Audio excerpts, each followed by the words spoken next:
Hey guys, here's a quick preview of the JB4 Mobile for Kia Stinger. I'm using our magnetic holder, which is kind of fun. I found that's a pretty good location for it. I have a disc here in the back of my phone. Of course, you can mount your phone however you want, or not at all. Now I've got some default gauges set up here.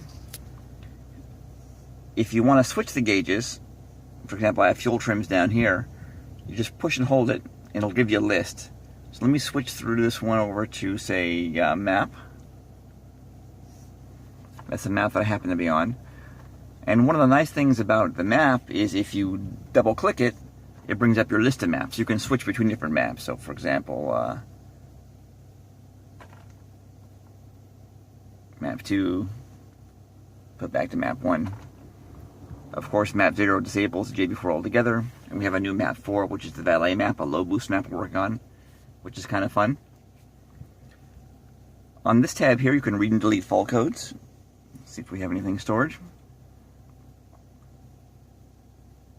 No codes.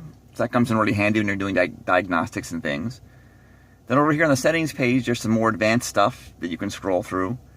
User adjustment is something that will be coming into play as we start to do more custom settings and show you guys how to custom tune your Kia. But for now, we don't need to touch any of that.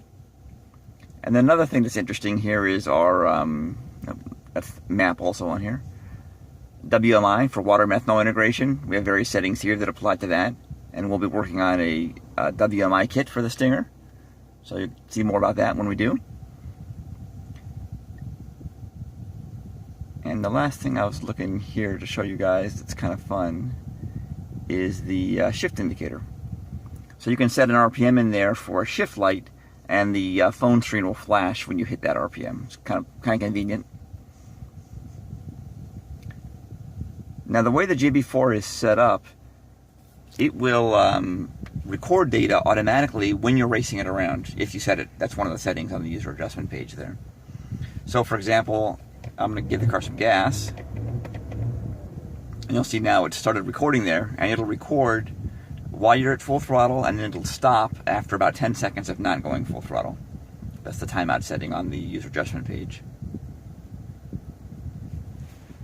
So let's see if we can get a little preview of how this is going to look here. I've got a relatively short track here, so I won't be able to get going too fast, but at least you get an idea for it.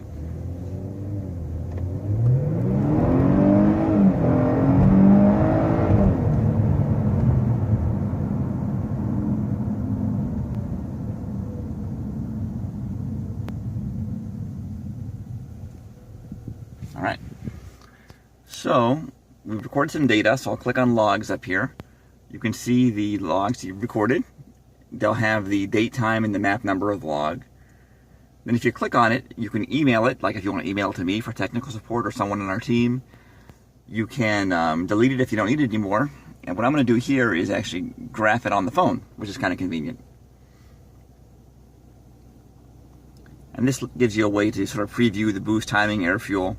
If you click up on here, the way the logging system works is that it always records every possible parameter for every log.